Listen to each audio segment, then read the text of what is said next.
What's going on, guys? It's Jeb, back here over on some more Modern Warfare, and likely from the thumbnail, we're also back on Shoot House. I'm still using the 725 because showing everybody what kind of energy I'm coming into Modern Warfare 2 with. So as you guys know, obviously we had maps leaking and stuff before. Felt like we knew so much about Modern Warfare 2 before we play it, and then when we started playing it, so many things that I thought I knew, like how they would work or how things would feel or the way that people would act or play or whatever, I felt like I already knew. But then I actually played it, and no, it's a completely different game than how I expected. Regardless, I mean, this is it for, you know, the next 2 years, so I was under the impression that I was gonna end up playing Shipment the majority of the time on this game, right? But I didn't really have, like, full-blown confirmation or anything, but now it's really starting to dawn on me that this map that I'm playing right here, right now, everybody is asking me, man, how do you play the same maps this entire time? Ask me in a couple more years, okay? Because I'm still here. People are gonna laugh at it, but, like, I enjoy this. I play the long game. So I'm not entirely sure of who leaked it, but it's starting to circulate around now that, you know, it's actually in the game. We're all coming to the realization that, yes, we're playing this map again. To be fair, this is one of the better maps over on, you know, Modern Warfare, but saying that this is one of the better maps doesn't necessarily say that much. The map is a bit more balanced and kind of made in a way that's kind of more classic, and the whole 3-lane and all that shit. It's not nearly as much of a mess as other maps. I can deal with it, but there are definitely things that are set up in ways that are super, super annoying, broken, and just specifically there to hold angles and shit.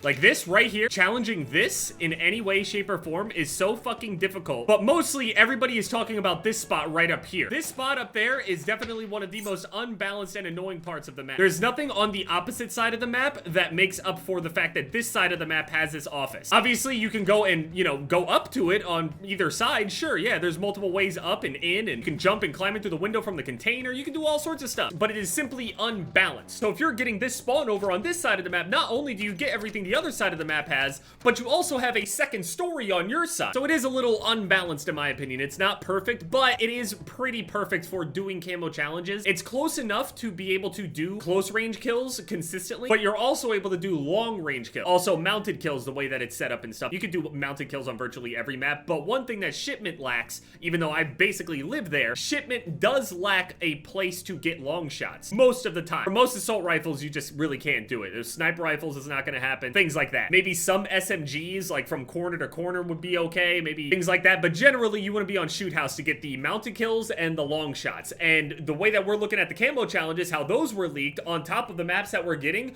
we are literally getting the exact same grind. Now, again, we've all been saying this multiple times now, right? But it's just now dawning on me. The next 2 years is going to be literally this. You have to remember that doesn't necessarily mean that it's going to be the exact same game, because this time around we have some new gadgets and shit that could kind of help with that kind of thing. The drill charge could be very, very useful for that, but I have a feeling that the drill charge might catch a nerf for that. I have a feeling that in hardcore especially, they're gonna end up, you know, nerfing it somehow in some way, and it just won't be that good to get people out of that room anymore. I just have a feeling a lot of people are gonna be using a lot of drill charges, because drill charges were already strong. They're probably gonna get a nerf. I think they generally are weaker, but it felt like I was dying to it and getting kills with it all the time. I didn't use it too much, but every single time it felt like I was using it, I was guaranteeing at least hits on people. I think overall, Modern Warfare 2 is just a faster game. It just definitely played that way, especially from the beta, and I can't imagine that they're gonna make it any slower, so... You guys really don't like moving around the map, do you? You really love this game. You could pretty much just keep chucking drill charges at that little thing over there. Like, even some people are like, oh, just run FMJ. I don't really run FMJ that often. Most of the time it was like lengthened or whatever. We're not usually using FMJ, right? I just feel like it's not usually a thing that people are gonna pick unless it's actually like that valuable, I guess. But I think the drill charge will be good. What I'm afraid of is it being too effective, and the campers are going to be very, very upset about it, and they're going to end up trying to weaken it in some way. Map design does lend itself to be a little bit more rusher friendly, but Shoot House, it's got a bit of a mixture. And then imagining the TTK on that game, which is virtually hardcore on this game, right? Some people are saying that the TTK is not any faster than, you know, previous games or whatever, but I don't know. It's just the way that it feels. I don't really care if you talk about like an actual mathematical value to it. It's how it feels. It's the interaction. I don't know how else to explain it past that point. It feels like you die faster. It feels like you can't really react.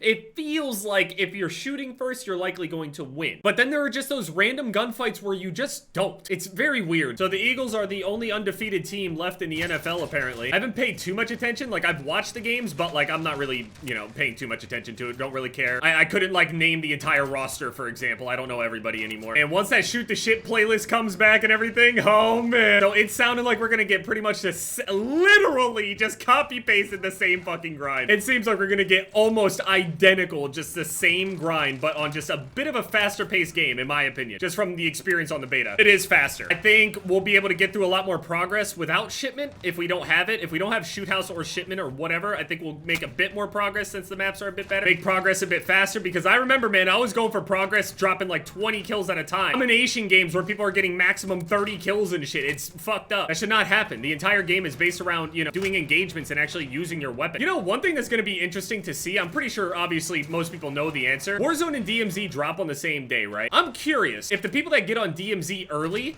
and start uploading early DMZ content, I wonder if those people will be rewarded later. Like, people will come around and those people are considered like not Warzone players or streamers, but a DMZ streamer or creator. It also recently leaked that that rank mode is going to be in there. There's been more and more proof that it actually exists. It's supposed to be like developed by Treyarch and stuff. I think it's supposed to be a similar system to Vanguard. I could be wrong though. They have more devs working on this game than ever before. It is a completely unprecedented time in Call of Duty. They're going to have DMZ that's being worked on. They're going to have the multiplayer. They're going to have the Warzone team. There's going to be so many developers on this shit. To me, I feel like it's not possible for them to be able to take care of all of them just from the experience previously whenever they tried to have a third mode. Vanguard Zombies comes to mind, and Modern Warfare 2019 Spec Ops also comes to mind. Completely unfinished modes that really didn't get any care whatsoever. So I'm concerned that if the player base is immediately just small on DMZ and everything is a mess on DMZ and it's just awful, but it can be saved, I fear that the devs likely wouldn't be able to put enough time and effort into it for the players also be rewarded with the time and effort that they are putting forth. The idea is that it'd be amazing if they just have actual like full-blown separate dev teams that all communicate separately with the player base and they're all balanced separately from each other. You have the DMZ team, the Warzone team, and the multiplayer team. However you need to allocate this shit, I don't really know, but that's about the only way that I could see that it would even be possible. Just have as many developers that they've ever had before and just try to take care of all of the ecosystems, even if that ecosystem is smaller,